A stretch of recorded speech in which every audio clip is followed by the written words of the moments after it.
Hello, my name is Thomas, and as you can see, I'm here in the Arabian Desert. I'm in Kuwait, where more than 40 years ago my father trained the Kuwaiti army on loan from the British Army, part of a long line of British Army officers going out to the Arabian Desert. The most famous, of course, would be T.E. Lawrence of Arabia, a very famous figure even today, especially thanks to the movie, the 1960s movie by David Lean starring Peter O'Toole. It's a great favourite of many. It's interesting, the legacy of T.E. Lawrence. We know about it from his book, The 7 Pillars of Wisdom. We know about it from the journalistic reports of an American journalist kind of embedded with him. We know about it from the reports of many others. The beginning of the movie is really interesting. It has a group of old buffs standing around at his funeral, really discussing his legacy. And I wanted a bit of insight, so I asked a Facebook group of amateur enthusiasts and some professional historians about the British Empire, and it was really divided. There are over 150 comments, I think 173 from recollection, and those comments were equally divided. Was he a great man? Was he an ordinary man people made too much out of? Was he a great military man? Was he some kind of charlatan? Even Lawrence himself described himself as maybe a bit of a charlatan in the 7 Pillars of Wisdom. He was self-effacing, he was in some ways quite overwrought, he had an interest in poetry.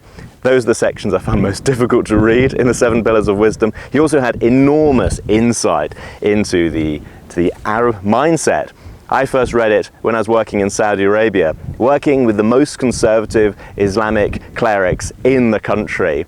Really out there in an all-Arab country, in an all-Arab area. I found it a fascinating read, and it gave me a good insight into the region. So there's a lot to it, whilst also having sections that are very overwrought and perhaps guilt-ridden. A lesser-known person at the time, in today's terms, would be Gertrude Bell. She was far better known at the time and was much more of a mover and shaker at the conferences that drew up the boundaries of the Middle East that are the countries today, especially Iraq. She also set up the first museum in Iraq. She was very, very famous at the time.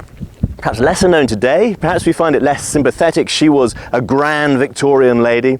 Her grandfather employed tens of thousands of people in the northeast, and the wealth that gave this family enabled her. I mean, she could have just relaxed at home, they were wealthy enough, but she used that, first of all, to push through and be one of the first women at her university, I think only the second woman in total. She then went out to the Middle East, traveling to where few other people could. She was very much a grand Victorian lady. Even here in the desert, she would be carrying her camp bath, or rather having others carry her camp bath, making alliances with local tribal leaders and playing a huge role in shaping the Middle East. She seems less well known today, perhaps because there's no great movie, with all due respect to Werner Herzog's film. However, she is less well known, perhaps because she is more of her time, rather someone who we can put ourselves into, and also someone who seems, on the face of it, a lot more straightforward. She had drama within her own life, but she also had achievement after achievement. So these are two great Brits of the desert, and I just thought I'd share a little bit about them here right now. And if you want to know more about Lawrence of Arabia, you can check out the podcast episode that's in the description to this video before. Thank you very much for watching.